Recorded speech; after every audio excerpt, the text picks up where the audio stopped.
Bienvenue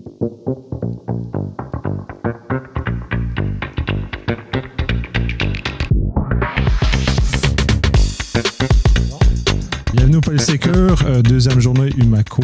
Merci encore pour m'avoir invité à l'événement. C'est super trippant. Moi, je buzz complètement dans de plein de gens brillants avec des contenus super intéressants. J'ai encore un super panel ce soir avec 4 personnes. Je vais commencer à ma gauche. Ingrid, tu n'as pas besoin de te présenter, mais juste saluer pour dire que tu es encore avec nous.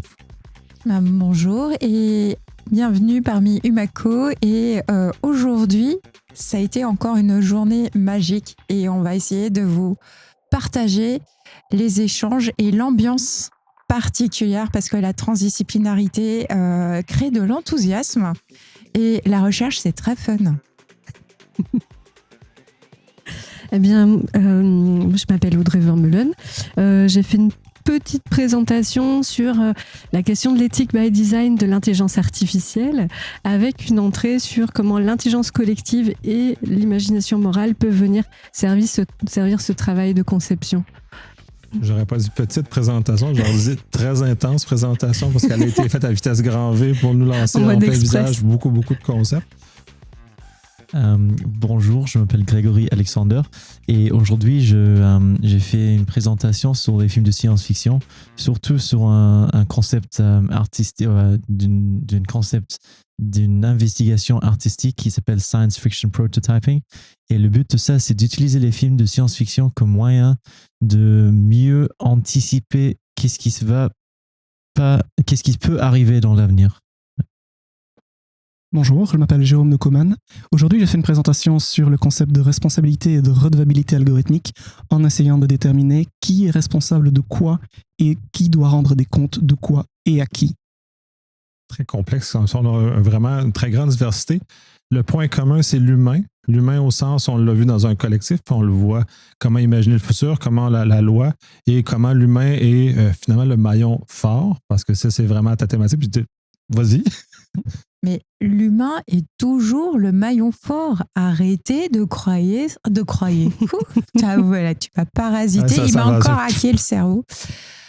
Arrêtez de croire tout ce qu'on vous dit sur Internet et en particulier sur les réseaux sociaux. Est-ce que là, la neutralité du net, mais là, c'est un autre sujet qu'on n'a pas abordé aujourd'hui, mais esprit critique, es-tu là? En tout cas, aujourd'hui, il a été là. Hier, il était là. Et je pense que demain, il le fera aussi. J'espère.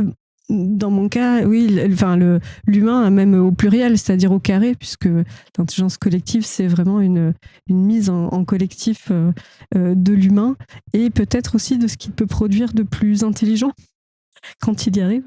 Donc, et c'est là où on peut se dire qu'il reste la force qui fait émerger l'intelligence artificielle et qui doit rester dans cette question de comment on le maîtrise, puisque ça a été dit plusieurs fois, mais la question du contrôle, la question de l'orientation et du faire éthique a été un petit peu discutée à la fois dans l'anticipation. Quand on parle de science-fiction, tu as vraiment bien montré comment, en fait, des décennies avant, c'était annoncé, on y est en fait, ça y est, on y est. Et c'est on y est qui arrivait tellement vite et qui nous oblige à penser comment on va encadrer ça. Jérôme, moi j'ai adoré comment tu as présenté finalement pourquoi les choix d'encadrement ont été faits et qui posent en fait des vraies questions d'intention de l'encadrement. C'est-à-dire pourquoi on encadre.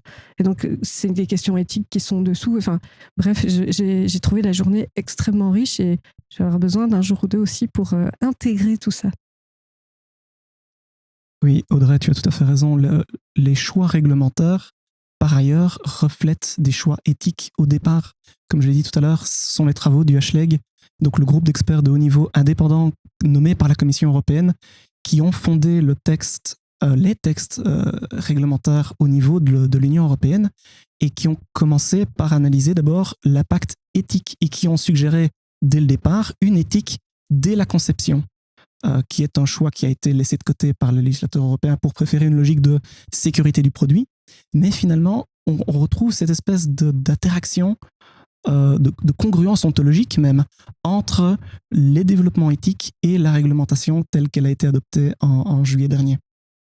Donc je pense qu'il y a un lien vraiment entre la présentation que j'ai faite sur le choix de la responsabilité ou redevabilité et ta présentation, tes travaux sur la réflexion d'une éthique dès la conception. Oui, quand on en a parlé, mais justement, ils ont tendance à recommander cette éthique justement qui doit arriver en amont. Alors, on ne précise pas exactement quand. Est-ce que c'est aussi dans l'idée, c'est-à-dire on va faire un service d'IA pour quelque chose? Est-ce que juste l'intention de départ, la raison d'être d'un service d'IA est inclus dedans? C'est pas tout le monde ne le pense pas comme ça. Le by design, en fait, en réalité, c'est une expression, l'éthique by design, qui peut être lue à plein de niveaux. Donc, ça peut aussi être dans la nature intrinsèque de ce que va produire l'objet conçu, l'artefact, dans comment est-ce qu'il relationne au monde et comment est-ce qu'il va permettre ou empêcher des choses. Donc ça, c'est son éthique intrinsèque, son ethos. Et on va avoir aussi l'éthique by design. On peut l'entendre sur est-ce que son processus de conception en lui-même est éthique? Est-ce qu'on produire une IA qui va pas faire de conneries? C'est OK si le processus qui a amené à sa conception et à sa fabrication, lui, ne l'est pas. C'est-à-dire, par exemple, qu'on utilise des développements qui se font dans des endroits et des conditions qui ne le sont pas. En fait, l'éthique, elle est à plein d'endroits dans la question de l'IA, dans la donnée, et pas mal de gens vous diront que ça commence data first. Toujours, les données commencent par là. Et cette question de l'IA, en fait, on a aussi du mal à l'adresser dans le by design parce qu'il faut avoir la capacité de faire ce grand écart de dingue entre comprendre ce que sont les valeurs éthiques et les dilemmes qui vont les animer quand ils vont être mis concrètement face à des cas, vraiment, et qu'il faut le traduire dans du code, dans la mise en œuvre d'un système informatique, d'un logiciel. Et donc ce grand écart-là, moi, ma proposition, c'est pas une personne seule, c'est une équipe et qu'elle doit apprendre à le faire en interdisciplinarité, en utilisant potentiellement, donc ça c'est ma proposition, les méthodes d'intelligence collective qui, peu ou prou, donnent quand même des résultats. J'aurais utilisé ça pour faire un rebond sur la science-fiction, parce que la façon que tu as présenté les éléments de science-fiction, l'humain revenait souvent central. On sentait l'espèce de malaise qui était projeté à travers ça. Donc, la question éthique, elle est présente à peu près dans toutes les œuvres que tu as présentées, dont justement le robot qui n'est pas capable, quand on parlait, le nom m'échappe, mais Robbie. Et ensuite, quand on arrivait plus tard avec Ex Machina, où l'éthique, ceux qui ont vu le film, ben, le robot lui-même a redéfini son éthique en cours de chemin et a manipulé l'humain pour finalement arriver plus loin. Je pense que c'est très intéressant parce que dans les films de science-fiction, même parfois, on a l'impression que les thèmes et que les idées partent très très loin, mais ce qui reste, qui est le plus important, c'est les humains dans les films de science-fiction. Et là, dans plusieurs films, il y a le thème de More Human than Human. Donc, et sur les thèmes comme ça, nous, on réfléchit beaucoup plus sur c'est quoi qui nous rend humains, en fait. Et je pense qu'à travers des films de science-fiction, on commence à réfléchir beaucoup sur l'éthique, sur où est notre place dans les avances, dans les avancements technologiques, et surtout aussi avec aussi c'est une façon de tester quelques idées. Par exemple, Audrey, tu as parlé de The Trolley Problem qui est bien sûr, donc par exemple avec des voitures autonomes, ça marche aussi. Vous avez une voiture, et c'est exactement ça, vous avez une voiture autonome qui est sur la route, et après, est-ce que s'il y a un garçon qui arrive avec une balle, est-ce qu'on qu'est-ce qu'on fait? Est-ce qu'on tourne à gauche et tuer 5 personnes? Est-ce qu'on reste tout droit? Donc, je pense qu'avec les films de science-fiction, nous, on peut aussi nous montrer ces idées à beaucoup de personnes. Et c'est ça la puissance des films de science-fiction aussi, c'est que c'est vraiment une façon de partager les idées, les questions et les réflexions, mais en masse, pour que les gens du quotidien ils réfléchissent beaucoup sur ces questions d'éthique et de... Ce qui était intéressant aussi, c'est qu'il y a eu cet effet bouffée d'oxygène et waouh sur la journée, parce que dans la communication habituelle, l'humain est accablé, l'utilisateur est accablé, il est responsable de tout, c'est lui en fait qui est faible. Et en fait, quand on a dans les échanges, quand Jérôme, tu as expliqué que on a un cadre, mais c'est un cadre libérateur en fait. Et alors qu'au contraire, on veut enfermer le juridique bout à bout, c'est l'enfermement, c'est on va tout restreindre.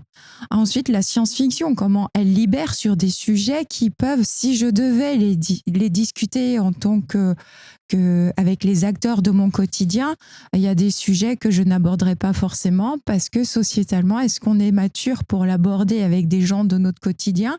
Mais via la science-fiction, finalement, je désacralise certaines choses et je peux aborder des thématiques à plusieurs parce que on a tous à un moment donné une référence à partager pour échanger et pour susciter le débat. Et justement, après, Audrey, elle nous a fait un feu d'artifice de cette intelligence collective. Et à un moment donné, on est là et on dit, et la réglementation le dit, c'est pas une personne qui est responsable. C'est tous les acteurs de la chaîne de valeur de l'IA. Et en fait, à un moment donné, ce côté de partage de responsabilité nous impose de nous interroger en collectif, en transdisciplinaire, parce qu'on ne fait pas tous la même chose et on n'a pas tous et puis en même temps, pas tous les mêmes vécus, pas tous les mêmes usages, pas tous la même culture. Donc en fait, c'est vraiment une transformation sociétale, un débat sociétal et c'est à plusieurs. Quel avenir voulons-nous nous créer et quelle société voulons-nous nous créer? Et finalement, ça devient plus une question de l'humain est faible, mais finalement de quelle société voulons-nous? Comment participons-nous à la construction de cette société? D'où ce côté un peu enthousiasmant parce que d'un seul coup, je peux devenir acteur en exprimant aussi mon point de vue et comment par des petites actions, parce que on n'est pas obligé de faire des trucs monstrueux dès le départ, mais un petit effet potentiellement papillon et dans les interactions humaines, parce que personne n'était contre la technologie, tout le monde était sur c'est quoi l'équilibre en fait dans l'interaction humain et IA, humain et système, parce que d'ailleurs on a parlé aussi des technologies, pas forcément avec IA. Donc à un moment donné, c'est comment on réagit et comment on interagit et comment, même nous, finalement, comment on se connaît mieux. Parce qu'on voit aussi l'évolution des technologies nous renvoie encore plus à nos propres limites, d'où les questions sur cette coopération. Pour répondre à votre question, je suis d'accord que je pense que quand, et aussi en parlant de l'intelligence collective, c'est que si on prend par exemple un problème qui est peut-être pas lié à l'IA, si vous voulez changer quelque chose dans la société, c'est pas juste une chose que vous allez changer, il faut changer beaucoup d'habitudes et c'est vraiment un travail, et aussi ça se passe pas une journée à l'autre, c'est vous changez des habitudes de A et après B et après C et après D et c'est une chaîne et je suis tout à fait d'accord sur ça et je pense que c'est aussi une raison pourquoi on s'est tous réunis aussi et c'est aussi une raison pourquoi on a créé ce projet, c'est de se réunir beaucoup de monde pour que nous on est tous au courant des problèmes ou pas que des problèmes mais des situations qu'on doit gérer, mieux gérer et être beaucoup plus au courant sur certaines choses et de tous se réunir ensemble, c'est là où on peut vraiment commencer de faire du travail petit à petit pour que dans les prochaines années, dans les prochaines générations, il y a des meilleures façons de voir des choses ou d'utiliser, par exemple, l'IA ou la technologie, etc. Vous me faites penser à une chose, c'est que certes, c'est vrai que j'ai amené des solutions qui peuvent être très engageantes, mais parce qu'il faut aussi faire un constat, c'est que c'est difficile. En fait, c'est difficile de faire ça. La question de l'éthique, c'est difficile parce que ça demande du temps, de l'énergie, des moyens, que ça va enlever probablement de l'économie et que du coup, en fait, c'est remonter à contre-courant. C'est-à-dire que pour faire bien les choses aujourd'hui, on a vu plein de manières de le faire. Les journées Umaco nous permettent de voir finalement, de mettre le doigt sur les endroits où on peut faire mieux. Moi je dis on peut faire mieux même ensemble et ça c'est génial et Umaco c'est ça, c'est faire ensemble entre des disciplines mais faire un constat aussi de la difficulté, donc on propose des leviers tous et on se rend bien compte aussi que c'est pas simple, pas évident, et pas forcément si ça peut paraître des vraies et des fausses bonnes idées. Mon projet d'intelligence collective, je reste aussi vigilante dans le sens où c'est peut-être une fausse bonne idée. Je prends le pire des cas. On met en place ce système-là, ça marche. On a une équipe intelligence collective qui permet de faire aboutir quelque chose. Et en fait, ça sert à faire un ethic washing pour la société qui va le mettre en place, qui va communiquer là-dessus. On a fait en plus... moi, j'ai ça en risque, même dans le terrain que je monte, même si j'ai une confiance, parce que je sais aussi l'objet de départ de mon terrain. Mais ça peut arriver, et peut-être que ce que l'on va développer les uns les autres, il y a une machine en face qui fait très bien la récupération de bonnes idées pour la mettre au service alors je vais lâcher le gros mot, du capitalisme. Je pense que voir la difficulté et le fait que, en fait, on est en train de se mettre en horde, s'organiser les uns les autres pour faire une réponse finalement à ça, et que il y avait des prophètes que sont les SF et toute la créativité d'anticipation qu'il peut y avoir. Voilà, moi ça me faisait penser ne pas sous-estimer la difficulté que l'on doit, à laquelle on fait face et qui va grandissante dans la temporalité humaine n'est pas celle de la machine dans le sens métaphorique, c'est-à-dire la grosse machine de production des machines. Il y a vraiment plein de choses ici qui viennent d'être dites qui sont très pertinentes. Si on revient à ta présentation sur la science-fiction, je me souviens d'un auteur, Frédéric Paul, qui disait que le propre de la science-fiction, c'était pas spécialement de prédire la voiture, mais bien l'embouteillage. Et donc, globalement, l'intérêt de la science-fiction aujourd'hui pour le législateur, c'est pas la technologie qui est présentée, c'est pas le robot ou c'est pas l'IA, ce sont les enjeux éthiques et philosophiques qu'elle soulève. Et ça me ramène, je pense c'est toi Audrey qui a parlé de la résolution du Parlement européen dans ta présentation. Elle commençait par citer Pygmalion et Galatée, Frankenstein et le golem de Prague et RER, en signalant voilà le concept fondateur du Parlement européen. Premier paragraphe de la résolution, c'est la science-fiction en un sens.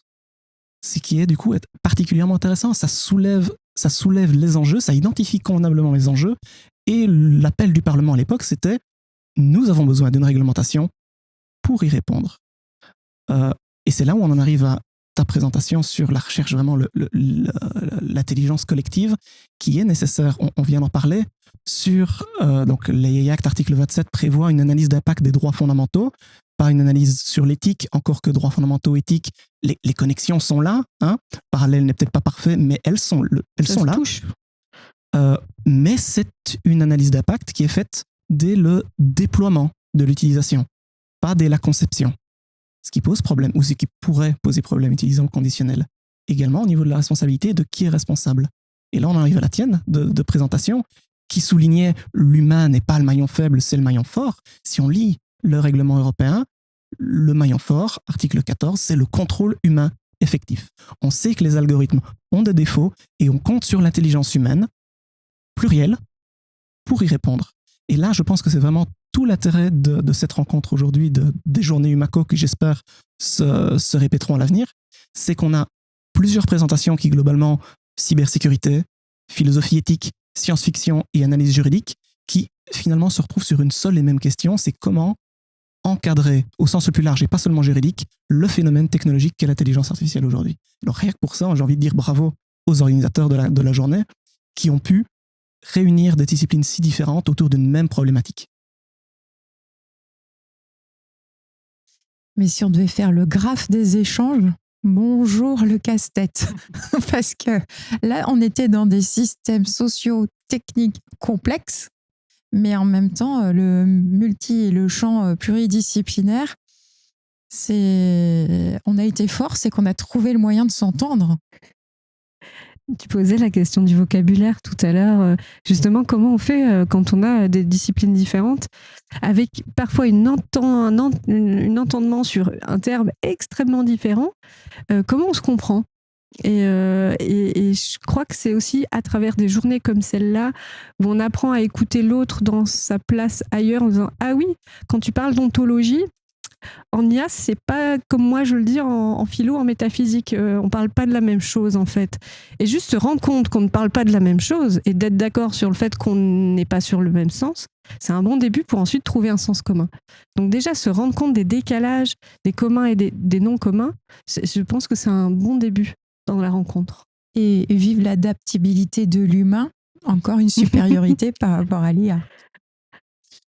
Oui, je pense que pour revenir aussi, je suis tout à fait d'accord que vraiment aujourd'hui on a parlé de beaucoup de sujets différents, mais quand même je reviens vers l'idée qu'on a parlé de l'humanité et où est-ce qu'on place l'humain dans ces nouvelles technologies, parce que au final c'est le plus important, c'est tout à fait nous, c'est notre place, et dans l'avenir, dans les années qui arrivent, où est-ce qu'on sera et où est-ce qu'on seront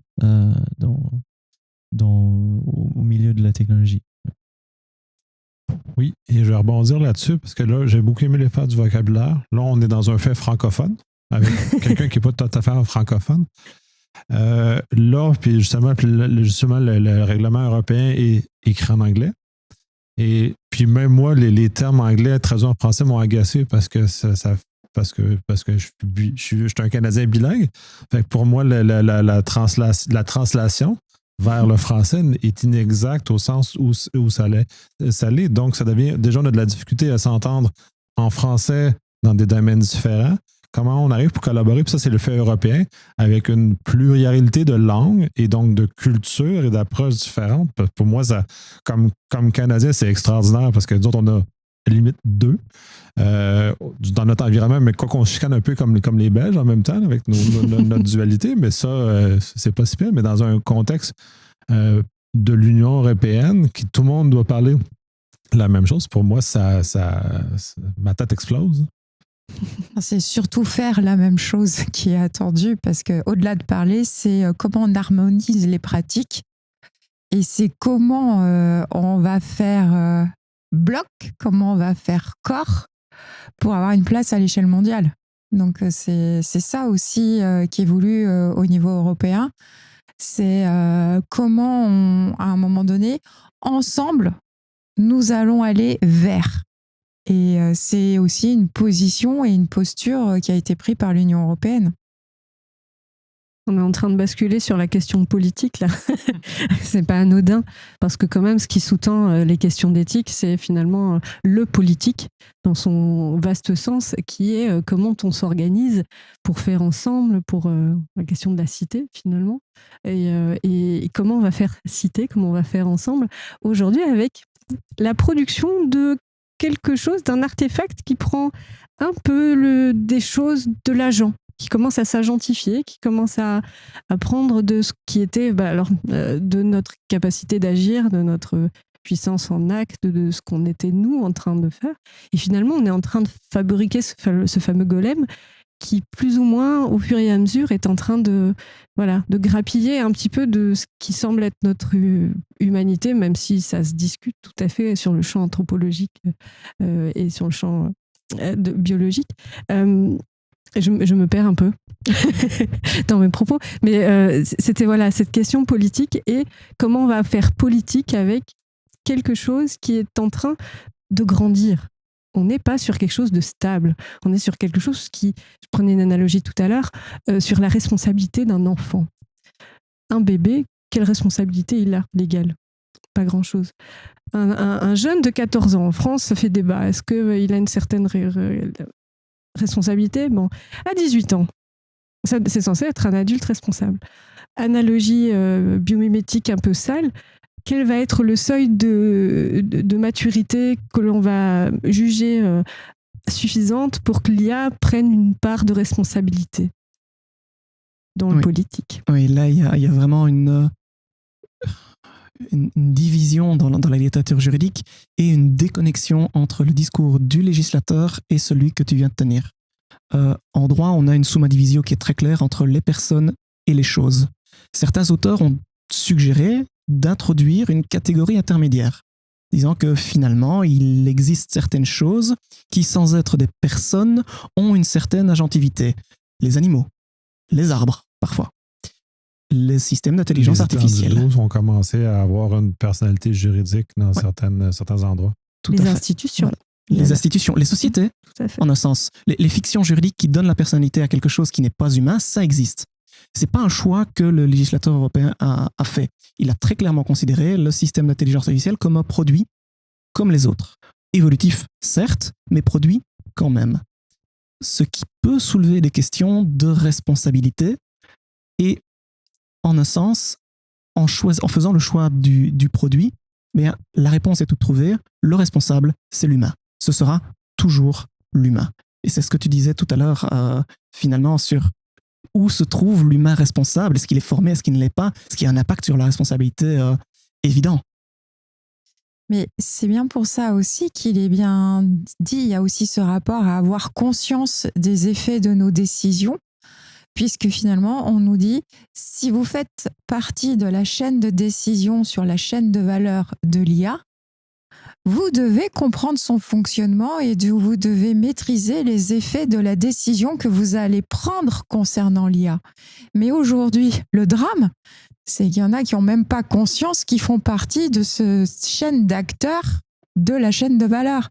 C'est-à-dire qu'on a une grosse problématique de gouvernance. Et est-ce que la gouvernance, c'est la gouvernance du chef de projet et du projet qui va être autour de la conception du produit d'IA, qui en général sont des traitants, sans responsabilité pour l'organisation, pas de responsabilité juridique au sens organisation. Et en fait, celui qui est engagé juridiquement, il n'est même pas conscient, lui, des décisions qui se prennent et de ce qui se passe et de tout ça. Et puis un jour, on va dire « Eh oh, you, monsieur, vous êtes convoqué au tribunal et vous êtes poursuivi parce que votre produit IA, quand vous avez autorisé son déploiement, en fait, a engendré telle conséquence. » Et là, ça va être un réveil douloureux. Et comme nul n'est censé ignorer la loi, bah là, le mur, il va être bien pris et sérieusement pris. Et c'est là où, en fait, ce que je trouve assez alarmant, c'est que dans les communications sur les sujets réglementaires, ce ne sont pas les juristes qu'on entend. Ils sont bien écartés des plateaux. Ce sont les industriels. Et là, no comment. Pour répondre à la question de la responsabilité, bien sûr, je ne suis pas de juriste, donc c'est plutôt une question à vous deux. C'est que, donc, quand par exemple, si je retourne à l'exemple de voiture autonome, quand il y a un accident dans une voiture normale, on dirait, quand l'humain ou le conducteur il est responsable d'avoir fait quelque chose, parfois il est pas. Est-ce qu'il est, même si c'est une réaction de 3 secondes, est-ce qu'ils sont toujours responsables? Parce que je sais, si on allait plus loin avec les voitures autonomes, c'est pas forcément le conducteur qui prend des décisions, etc. Mais dans les cas normaux, pour clarifier, est-ce que c'est l'humain qui conduit, qui prend une décision de 2 secondes et il tue quelqu'un? Est-ce que il est responsable ou après, peut-être on peut aller sur les voitures autonomes après. Là, pour le moment, les constructeurs ont trouvé une solution en disant on a mis un bouton push pour que le conducteur reprenne la main s'il y a un incident. Alors moi, je veux bien. Maintenant, comme j'ai été bien formée par mes collègues de l'INSEAM, ils me disent « Oui, mais tu sais, dans un véhicule autonome, l'humain n'est pas dans la boucle perception-action et comme il est hors de la boucle, il est en incapacité de réagir parce qu'il a été tenu à l'écart. » Mais ce qui arrange bien mes ingénieurs systèmes qui me disent dans l'analyse du système « Mais l'humain rajoute de la complexité, donc on le met à l'écart. » Je fais oui, enfin justement, à le mettre à l'écart, il ne pourra jamais faire ce que tu attends de lui. Mais tu lui mets une responsabilité. Et c'est là où on dit, vous avez décidé ça. Par contre, le droit vous dit, les acteurs sur la chaîne de valeur, la question de la responsabilité des acteurs sur la chaîne de valeur. Et là, en fait, le problème, c'est que il y a eu cette non-perception du risque ou de l'incident ou du cycliste et que fait que le véhicule autonome est allé percuter le cycliste. Et on me dit, c'est de la faute du conducteur. Ou du capteur. Est-ce que c'est le capteur qui était défaillant? et qui fait que finalement, ça n'a pas été remonté à l'algorithme, l'info n'a pas été remontée à l'algorithme, il n'a pas pu le prendre en compte, et finalement, la voiture, elle a percuté le cycliste parce qu'elle ne savait pas qu'il y avait un obstacle. Ou est-ce que... Non, le cycliste, il était déguisé, donc en fait, comme il a eu la bonne idée de se déguiser en un truc que l'IA n'a pas reconnu, pour elle, il n'y avait pas de menace, c'est rien, elle a shooté une masse, mais qui n'était pas forcément un humain. Et pas de bol, c'était un humain déguisé. Mais d'ailleurs, il y a des gens qui s'amusent pour les véhicules autonomes pour tromper la vitesse à mettre des autocollants sur les panneaux signalétiques sur la route. Donc ça montre bien aussi que l'IA ne reconnaît que ce à quoi elle a été entraînée et préparée, et que la gestion de l'imprévu, c'est pas son fort. Donc on fait mince. Et puis c'est là où en fait on se rend compte qu'il y a une telle multitude d'acteurs, c'est qu'au final, dans l'ordre, c'est lequel le premier qui a déclenché l'accident et a démonté tout le process, entre le droit de l'électronique, ah oui, mais vous n'avez pas fait la révision, la garantie de bon fonctionnement de 2 ans, oui, mais c'est au sein d'un logiciel, ou la garantie légale de... Oh là là, parce que là, en fait, on est dans une mise en situation avec une multitude de droits concernés qui, d'un seul coup, vont devoir s'organiser et se poser et de dire, bon alors, par rapport à toi, par rapport au droit du logiciel, ah oui, mais l'IA a été embarquée donc au sein d'un logiciel, il y a le droit de l'IA, il y a le droit de la donnée, il y a le droit de l'électronique avec mes capteurs, mais en même temps aussi, c'est... Et puis alors, il manque plus que ce soit le code de la route français avec une voiture américaine, et alors là, vous avez des combos, mais un truc de dingue. Oui, et donc du coup, si je peux me permettre une prédiction, c'est que les assureurs vont se frotter les mains. Globalement, c'est une pure question assurantielle. Les constructeurs et les conducteurs vont chacun prendre une assurance pour s'assurer qu'en cas de dommage, ils soient tranquilles. Et ça va se régler, comme aujourd'hui en fait, entre assurances. Ce qui fait une belle jambe à celui qui subira un dommage physique ou moral en raison d'une défaillance du système ou du conducteur. Mais d'un point de vue juridique, c'est comme ça, je pense que ça va se régler. Et vous parliez éthique. Je rebondis sur ce qui vient d'être dit, parce que les assureurs demandaient quels constructeurs ont intégré dans les données d'entrée des systèmes autonomes pour les véhicules autonomes les bases de réparation des préjudices des assureurs. Et si ils ont intégré cette information, je vous conseille de paramétrer un profil conducteur, patron du 440, avec 10 enfants qui veulent faire de très longues études. Parce que, en fait, nos chers matheux n'ont pas forcément conscience qu'en intégrant certaines données qui, pour eux, n'ont pas de sens, parce que c'est qu'une donnée parmi tant d'autres, ils viennent de décider qu'il va mourir dans un accident en mettant et confrontant 2 véhicules de la même marque. Et c'est des questions éthiques, mais quand on demande quelles sont les données utiles que vous avez intégrées dans le paramétrage de votre IA, ça interroge sociétalement. Je crois que ça renvoie justement à cette question de l'éthique by design. Et tout à l'heure, je disais, c'est l'éthique by data. D'abord et avant tout, c'est que vraiment maîtriser les jeux de données. Il y a la question des biais, c'est-à-dire les problèmes de représentativité des données, mais aussi la sensibilité des données. C'est-à-dire qu'il peut y avoir des jeux de data qui sont super, qui sont pas biaisés, mais qui sont, comme tu viens très bien de l'expliquer, qui ne sont pas une bonne idée. Je vous prends un autre exemple. Celui de données biologiques, par exemple, sur les quantités d'espèces qu'il peut y avoir dans certaines zones quand on fait une étude naturaliste sur des espèces en voie de disparition. Si vous mettez ça en données ouvertes, vous donnez cette donnée de manière libre, vous vous exposez à ce que les personnes braconniers ou les gens qui sont puissent se servir de ça. Ça permet de faire un suivi des populations, ça permet du coup éventuellement de dénoncer des pratiques toxiques sur certaines populations et de prévenir.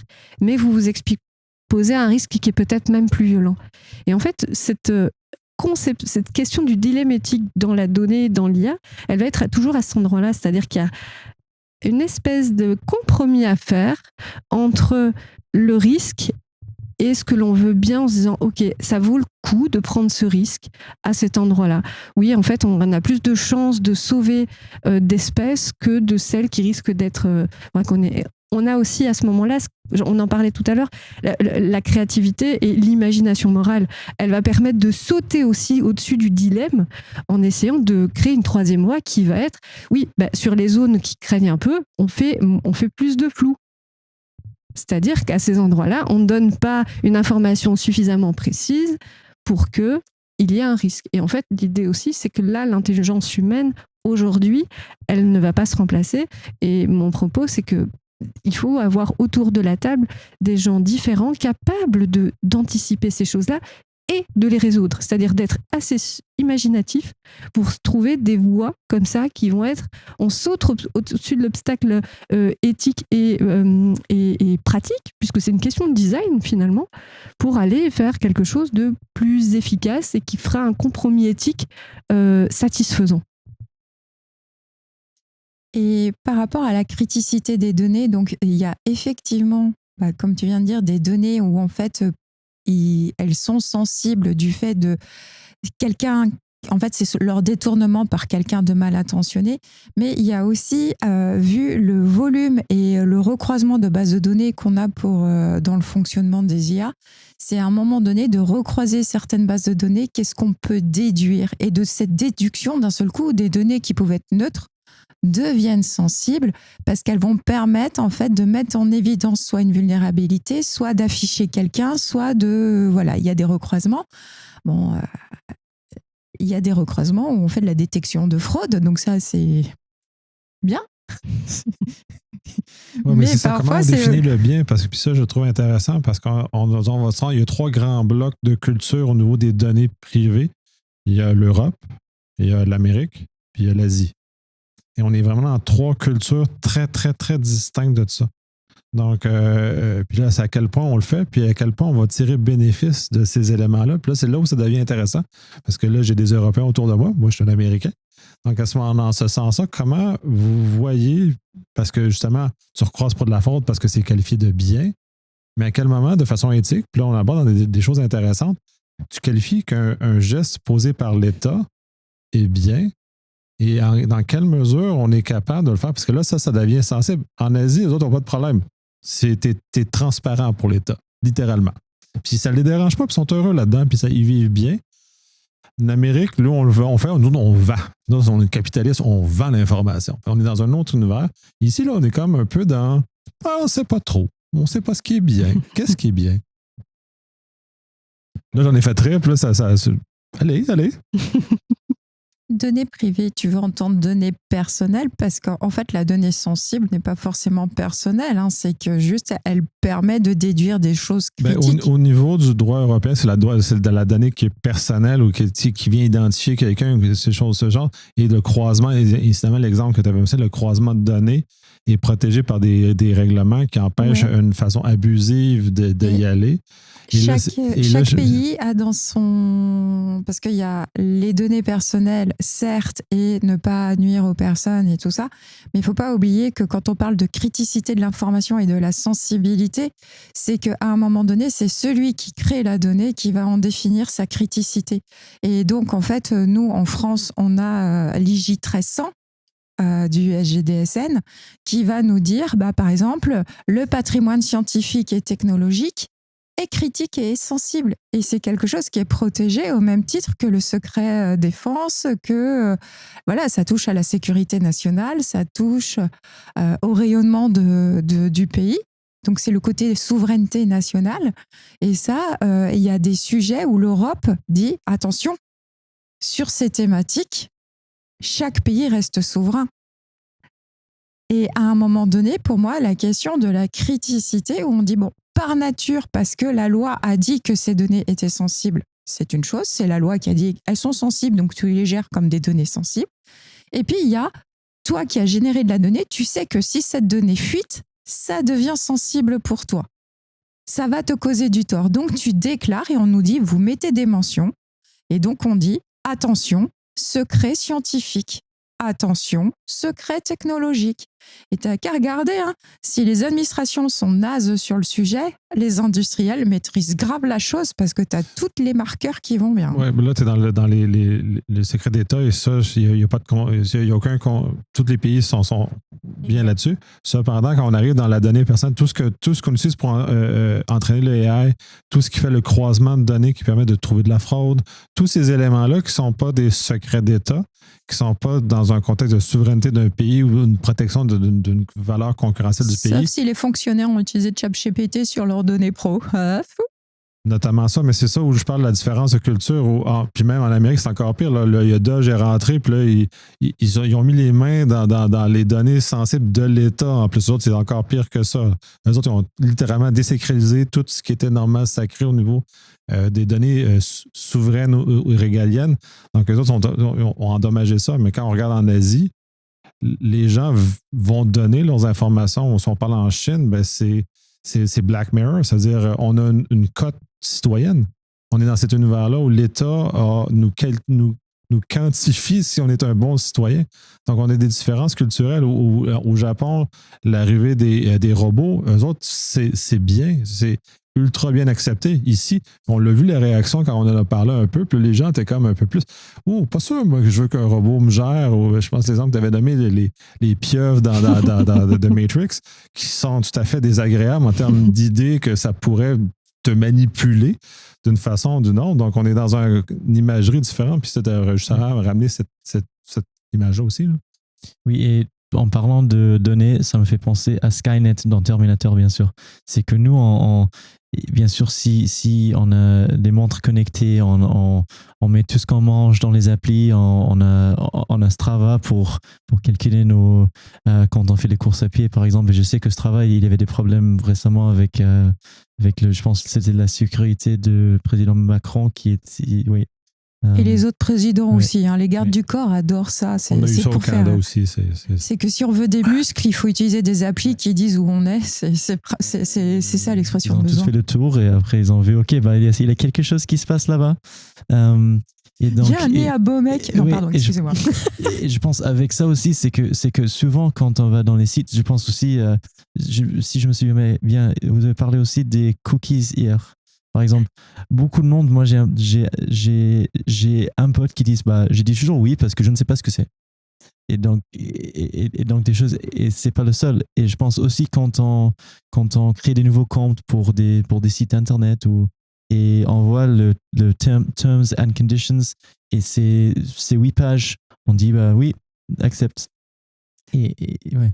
Oui, d'ailleurs, la réglementation, elle n'a jamais dit qu'on devait faire un truc imbuvable. En première approche, on a le droit de faire un truc sexy, glam, et après de dire pour en savoir plus et d'aller creuser.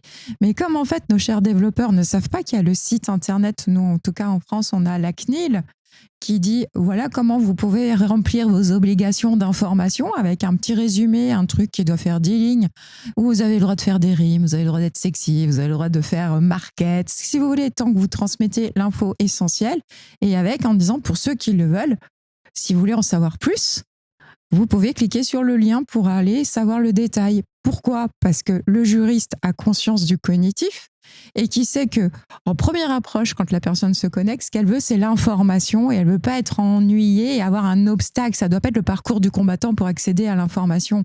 Donc, en fait, tout obstacle, il va vouloir le franchir vite. Donc, en fait, il va écarter. Mais si je fais une info courte avec l'essentiel, et là où je vais dire, c'est qui va récupérer mes données ? C'est Monsieur Trump ? Je vais vérifier les autres mentions. On va creuser. Et à un moment donné, c'est pas parce qu'un développeur est mal conseillé en droit et qui nous met un truc imbuvable que c'est le droit qui a voulu ça. Hein. Mais j'ai un allié aujourd'hui. J'en profite. Oui, ça justement, c'est ce qu'on appelle le paradoxe de la transparence. On part du principe que l'utilisateur doit recevoir toutes les informations, mais le simple fait de lui donner toutes les informations fait qu'il ne les lit pas, simplement parce qu'il n'a pas le temps. On a plusieurs études empiriques qui ont démontré qu'il n'y a simplement pas assez d'heures dans une journée pour lire les terms and conditions auxquels on est tous les jours soumis. Donc on ne les lit pas, on descend, on clique, on accepte, et évidemment qu'on a pris connaissance. Ce qui est intéressant également d'un point de vue de protection des données, on a rempli, pour l'entreprise je veux dire, on a rempli ses obligations légales et en même temps on continue le même popote qu'avant. Donc c'est à nouveau une espèce de balance d'intérêt entre je donne l'information telle qu'elle est utile pour l'informateur, ce que la CNIL suggère effectivement, et l'intérêt de l'entreprise derrière, dire je donne toute l'information, comme ça de toute façon je suis tranquille, aucune autorité de supervision ne va venir m'embêter. Et en même temps, je continue à avoir accès aux données personnelles des utilisateurs de mon service. Sauf que c'est pas un consentement éclairé puisque la communication n'était pas adaptée. Donc le mec, il croit être libéré, mais il l'est pas, le gros naze. Il est mal conseillé, c'est tout. Ça me fait reboucler à ta question de départ sur la question de la fraude. Est-ce que c'est juste ? Et du coup, tu montrais ces différences culturelles qu'on peut avoir de conception du rôle de l'État et du coup, du droit entre la question de est-ce que c'est juste ? Peut-être que la question de la fraude, elle dépend aussi, il y a des... Qu'est-ce qui est une fraude ? Et ça, c'est quelque chose qui est de l'ordre du droit positif. Et donc, c'est une autorité politique qui va déterminer ce qui semble juste à son regard à elle. Ça ne veut pas dire en soi que c'est juste, moral, éthique. Il y a une histoire de système aussi, de système de valeurs, de système de croyances, de système... Et la question politique, elle est toujours là. C'est qu'on vit avec des gens dans des systèmes différents. En démocratie, on essaye de faire des gouvernances qui organisent comme elles peuvent des mondes différents de manière de voir les choses. Et on a les grands blocs comme ça, où on a une conception aussi de ce qu'est l'identité et de l'individu dans sa relation à l'État, c'est-à-dire sa dépendance et finalement, ce qu'elle est redevable. Finalement, on revient à la question des redevabilités. Est-ce que j'ai une redevabilité envers l'État de transparence, justement, sur qui je suis? Est-ce que, par rapport à la fraude, est-ce que il est possible qu'on se considère que le fait que l'État vienne détecter certaines fraudes, ça, en fait, c'est pas OK? Alors que, justement, dans les systèmes plutôt asiatiques, ça paraît en fait, c'est légitime sous couvert d'une certaine tranquillité sociale. Et finalement, on est toujours dans cette balance de la tranquillité sociale avec le contrôle social diffusé, VS quelque chose qui va être la protection de l'individu avec finalement les risques qui vont avec. Et ce curseur-là, il n'est pas simple parce qu'il pose tout un tas de questions que sont la démocratie, la liberté. Derrière, on est toujours sur cette question fondamentale que c'est quoi être libre et avoir sa souveraineté. On l'a dit. Quelle est la souveraineté de l'individu ? Quelle est la souveraineté du collectif ? Et comment ça prend ces décisions ? Et le droit positif, de manière générale, il a toujours un temps de décalage avec la réalité. C'est-à-dire qu'on a le temps pendant quelques années de se manger des murs et qu'il arrive des choses où on se dit il faudrait qu'on bouge un peu, qu'on se décale et qu'on crée des choses. Donc on a aussi toujours cette zone grise qui est celle la réalité, le monde qui change et comment est-ce que le droit, l'encadrement, le contrôle se met en place pour ça, pour aller sur cette paix sociale. C'est-à-dire que pour encadrer des effets, il faut peut-être connaître les effets et que tant qu'on n'a pas eu le cas d'usage ou on n'a pas été confronté à la situation, il est assez dur de réguler à titre préventif. Et qu'en général, d'ailleurs, la loi, elle évolue et la loi est un travail de parlementaire. Donc, voilà. Et après, les juristes s'en dépatouillent. Mais c'est... surtout, à un moment donné, une réponse c'est pour réguler des interactions dans une société pour permettre un vivre ensemble acceptable, pas parfait, acceptable. Donc après, là aussi, c'est aussi une réponse à nos cultures, à notre éducation, à qu'est-ce qui est acceptable. Parce que, OK, il n'y a pas de vie privée en Chine, mais est-ce que nous, on doit tout donner au gouvernement chinois. Mais que nous donne le gouvernement chinois ? Bon, si je disparais, vous saurez pourquoi. Mais ils ont une résolution de problème un peu particulière. J'en rajoute. Mais en tout cas, voilà, c'est-à-dire qu'à un moment donné, notre éducation ou la manière dont on nous a fait grandir et la manière dont on a forgé nos esprits font aussi qu'il y a des choses qu'on accepte plus ou moins. En tout cas, j'ai trouvé que les Français savaient être parfois de bons moutons, d'où aussi tout le travail sur l'esprit critique. Audrey, pour revenir à ce que tu disais sur le droit qui peine à rattraper la réalité technologique, c'est ce que Roger Bransword appelle le Challenge of Regulatory Disconnection, qui est en fait une espèce d'actualisation du pseudo-paradoxe de Zénon, disant que globalement, Achille ne rattrape jamais la tortue. Bon, dans un référentiel cinétique faux, évidemment. Et c'est cette même idée, c'est de dire que finalement, le législateur sera toujours en train de talonner l'ingénieur et n'arrivera jamais à le rattraper. Et ça, en littérature juridique, on a des outils qui nous permettent de compenser cette défaillance. Et c'est ce que l'AI Act a essayé de faire avec les bacs à sable réglementaires. Disant globalement, bon, oui, on a un règlement européen qui est supposé encadrer les systèmes d'intelligence artificielle. On ne sait pas exactement comment les systèmes d'intelligence artificielle vont réagir à cette réglementation, comment les développeurs vont pouvoir l'adapter, etc., etc. Et donc, on va créer un bac à sable réglementaire dans le cadre duquel les développeurs vont travailler avec les autorités de réglementation pour développer un système d'IA qui soit conforme à l'AI Act en levant une partie des obligations du règlement derrière. Donc, globalement, ça veut dire que le développeur va créer son système et qu'au fur et à mesure, ils vont réfléchir, bon, très bien, je dois respecter telle disposition légale, comment est-ce que je peux faire ? Et il le fait avec le régulateur. Ce qui permet, du coup, au droit d'être en phase avec la technologie.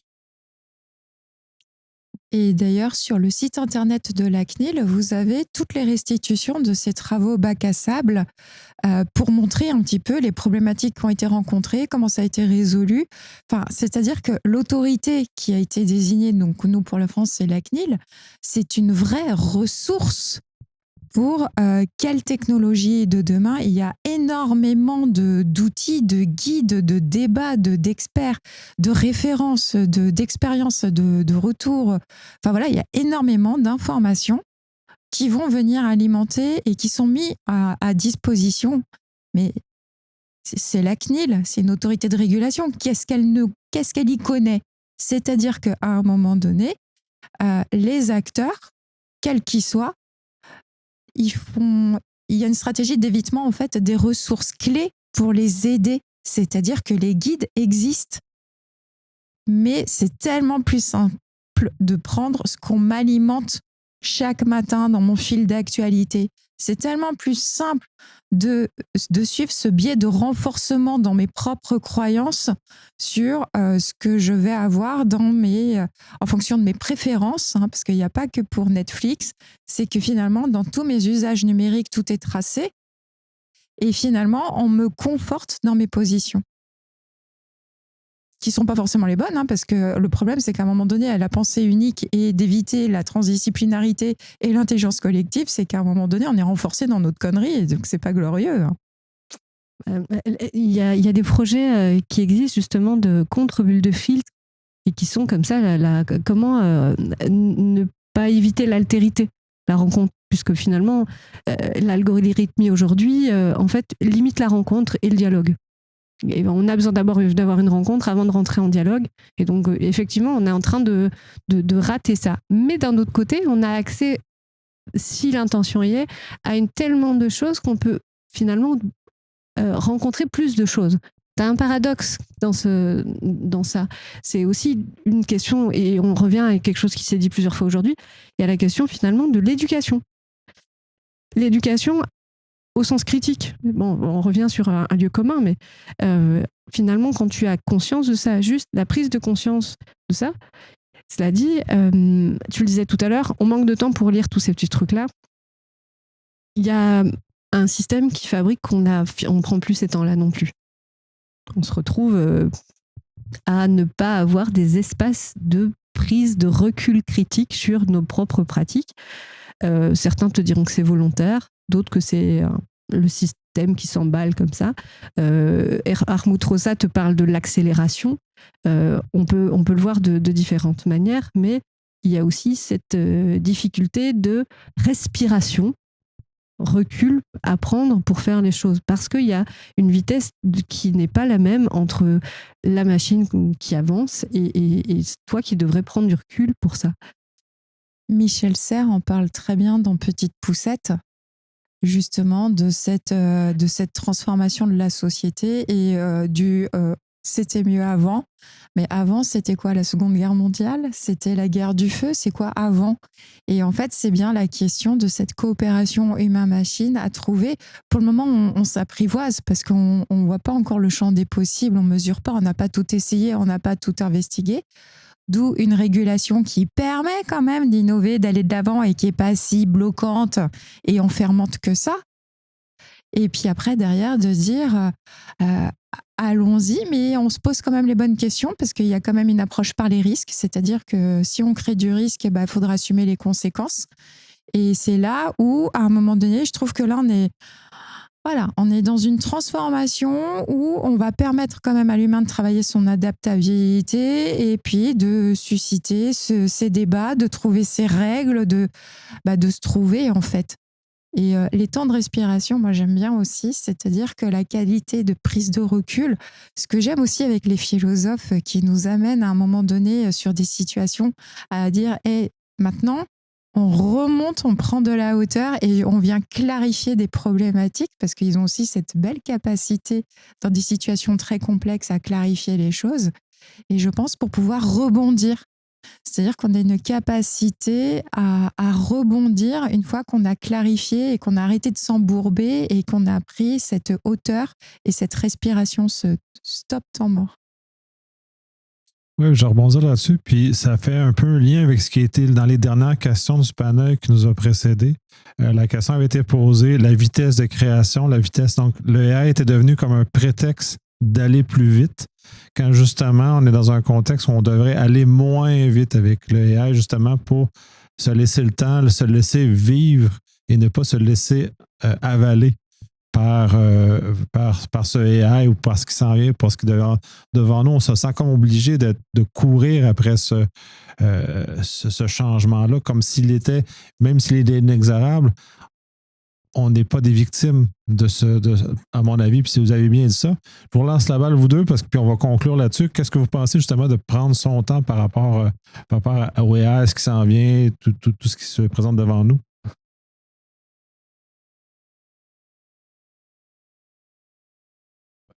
Je pense que de prendre son temps, je vais rebondir sur l'effet d'éducation. Je pense que, et pour retourner vers les films de science-fiction, parce que donc c'est que je pense que et c'est aussi quelque chose qui pour retourner vers aussi les jeunes, et c'est quelque chose qui est très important de montrer aux jeunes, mais pas dans une façon terrifiante avec les Terminators. Il faut créer. Il y a quelques bandes dessinées qui étaient très sympas. Il y avait une qui était faite par Disney qui s'appelait Ron's Gone Wrong, qui était une histoire d'un garçon. En fait, il y a des enfants qui ont des sortes des amis robotiques, et c'est à travers des robots qu'ils partagent leur vie sur les réseaux, etc. Et bien sûr, il y a des choses qui se passent mal et ce qui se passe bien. Et je pense que c'est très important d'éduquer les enfants et les jeunes sur ces sujets dans une façon agréable. Et pas que vous allez tous mourir si quelque chose de mal se passe, mais sûrement ceux qui, comme avant, avec comme dans l'histoire, avec beaucoup de faits pour des enfants. Il y a un concept qu'il faut bien comprendre pour d'être bien éduqué pour ne pas le faire plus tard dans la vie. Je lisais ce matin sur LinkedIn une collègue qui vient de défendre sa thèse et qui écrivait « Je fais partie de cette génération qui n'a pas utilisé l'intelligence artificielle pour rédiger sa thèse. » Et elle en était très fière, très contente, parce qu'elle en retirait une satisfaction en tant qu'auteur ou autrice, d'avoir fait ça elle-même de ses propres mains sans utiliser l'IA. Et je pense que c'est assez pertinent dans le cadre de la recherche de prendre son temps. Je pense que tout chercheur s'est déjà retrouvé avec une intuition ou une idée qui, quand il a pris le temps d'y réfléchir, en fait, était complètement erronée ou fausse. Imaginons maintenant, on a une idée, on se dit génial, allons sur ChatGPT, Gemini ou quoi que ce soit, développons un papier basé sur un bon prompt, rapidement, on va avoir quelque chose de publiable qui sera sans doute accepté par une revue quelconque. Et voilà, c'est fait, c'est trop tard. L'idée est publiée et l'idée est fausse. Donc prendre son temps, oui, c'est même nécessaire en réalité, surtout dans la recherche. Et je vais juste retourner à ce point-là parce qu'on a même parlé de ça ce midi. C'était que il faut souvent dans ces études, on pense que si une publication n'est pas faite, si c'est fait avant 2000, c'est pas du tout utile, c'est pas du tout important. Mais en fait, parfois les très très vieilles publications qui peut même beaucoup plus intéressant que celles qui sont faites maintenant, parce que comme comme tu dis, c'est fait à la main. Les gens, ils n'étaient pas pressés pour publier. Ils ont vraiment pris beaucoup de temps et ça se passait par des éditeurs, etc. Et parfois, quand on prend le temps, les choses qu'on fait, ça a beaucoup plus de valeur. J'avais envie de vous proposer une petite conclusion par rapport à ça. Tout à l'heure, mon propos, c'était de parler de l'imagination morale, de ce que tu viens de dire. Finalement, on a besoin de la muscler. Et ce que dit Martha Nussbaum, c'est que justement, le narratif, la fiction est la meilleure manière d'entraîner notre capacité justement d'imagination morale et du coup, notre capacité critique, éthique, à construire quelque chose derrière. Donc finalement, la fabrication de ces récits, c'est la fabrication aussi de notre distance critique. Et prendre le temps de regarder ces fictions est peut-être une des meilleures façons de se muscler et accompagner les plus jeunes à simplement aller voir les bonnes fictions. Et peut-être celles qui ont été faites avant. je reprends l'analogie, mais il y a des vieilles fictions. On parlait de Matrix tout à l'heure. On parlait justement de l'intégration dans Matrix, de plein de questions qui se posent maintenant. Finalement, c'est des choses qui peuvent une lecture de la fiction accompagnée, discutée avec des publics, et peut-être une des manières, un pied dans la porte dans le développement de l'imagination morale qui me semblerait intéressante à mettre en œuvre. Ce qui est vieux n'est pas mauvais. D'ailleurs, c'est très important de connaître nos classiques. Puis ça, c'est une des choses qui, à l'heure actuelle, est manquante. Et j'ai une référence très intéressante, puis c'est justement sur un lien avec les AI. J'ai un ami à Montréal qui a une entreprise qui fait d'analyse de texte. Et les moteurs AI sont moins performants que d'analyses statistiques qui ont été développées dans les années 70 par des chercheurs obscurs, mais qui sont d'une rapidité qui me disait, c'est le AI conventionnel, ce qu'on a là, prenait 2 jours pour avoir un résultat intéressant, lui prenait 15 minutes. Donc, on est dans un contexte où, à l'heure actuelle, on prend un marteau et on essaie de tout taper avec quand il existe une panoplie d'autres outils à notre disposition pour arriver à des résultats supérieurs qui sont beaucoup meilleurs et plus intéressants. Je vous remercie énormément. Ça a été un panel super chouette. Ça a été une super journée. On va avoir une autre super journée demain aussi pour ceux qui restent. Merci énormément. Moi, j'en sors excessivement enrichi, comme j'en suis excessivement enrichi hier. Merci pour l'invitation, Umako.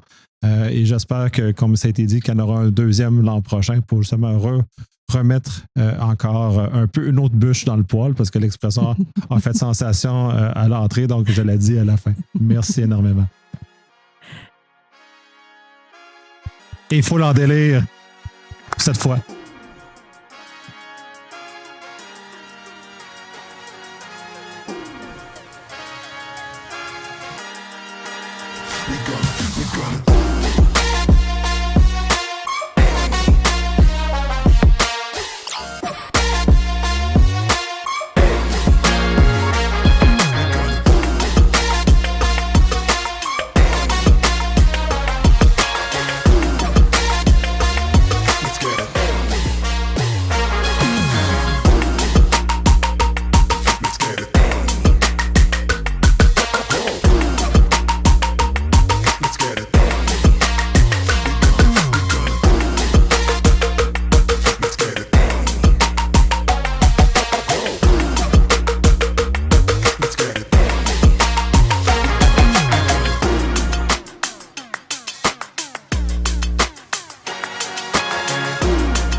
We're gonna